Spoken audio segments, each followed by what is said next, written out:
Hey everyone, welcome back to Ferraria Math Time. It's been a while.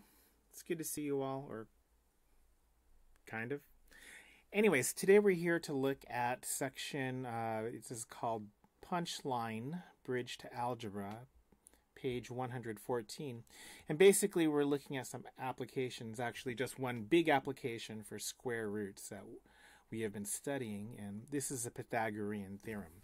So let's go ahead and get started with our Pythagorean theorem.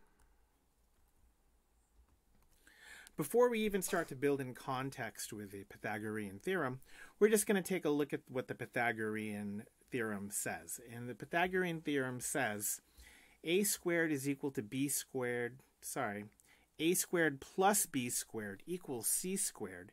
And if that equation is true, then the triangle in question is a right triangle. Now, there's obviously a lot of stuff I'm kind of leaving out here. You know, A, B, and C are sides of a triangle, and of course it has to be a right triangle, and C has to be the longest side of the right triangle. But right now, we're just going to kind of get used to how this theorem is going to work. What is the mechanics of A squared plus B squared equals C squared?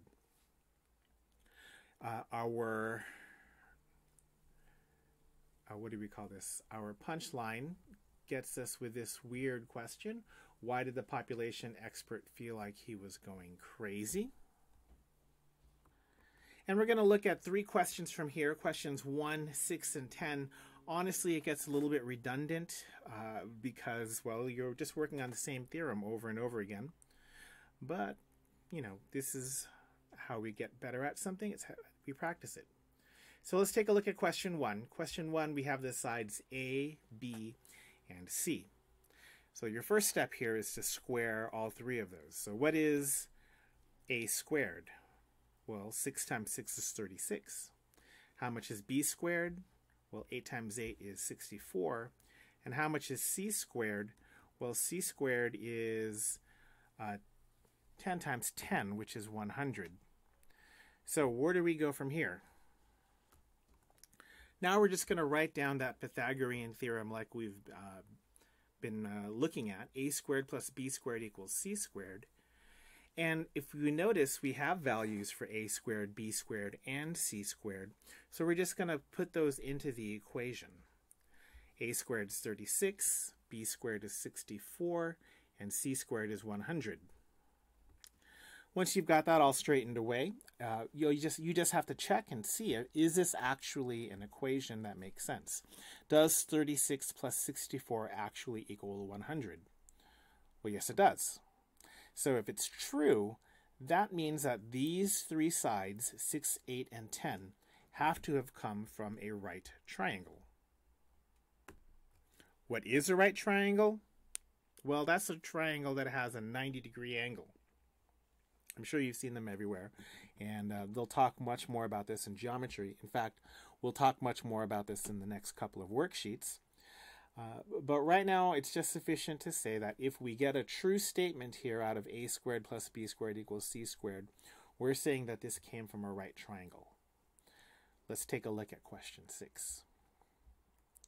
6, we have A is 4, B is 9, and C is equal to the square root of 97. I can feel you pulling out the calculator right now, and you don't really need to do that because you're going to be squaring a square root. Well, we already know that A squared, 4 times 4 is 64, and B squared, 9 times 9 is 81. Now for C squared, I just need you to remember that when you square a square root, these are inverse operations, so they would cancel out more or less. So the square root of 97 squared is just 97. Let's put all the data on the table.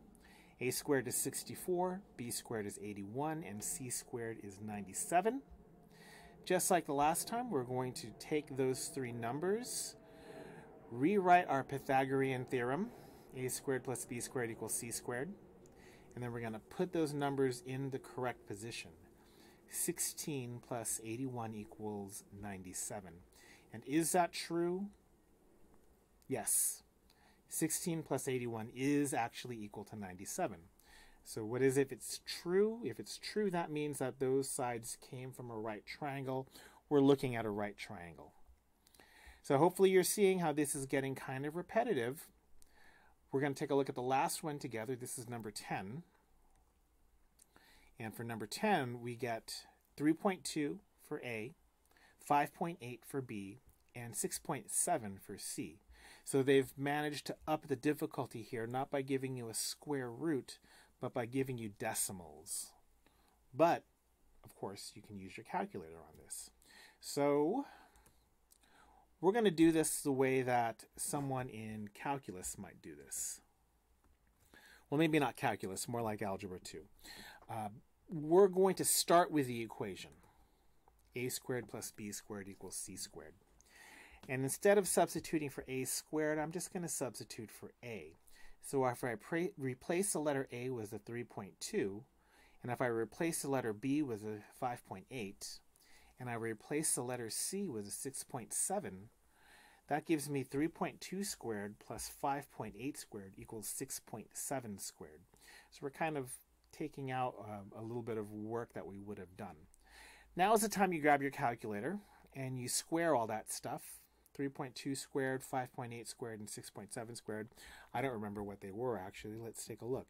They were 10.24 plus 33.64 equals 44.89.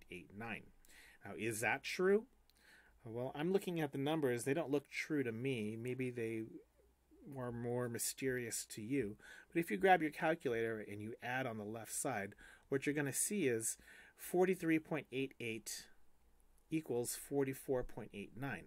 Obviously, those two quantities are not equal to each other. So this is not true, which means that those sides, those numbers, 3.2, 5.8, and 6.7, they did not come from a right triangle.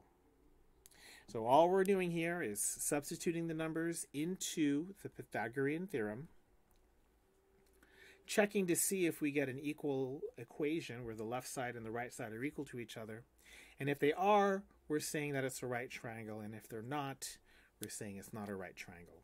That's the very beginnings of the Pythagorean theorem. I'll see you guys next time.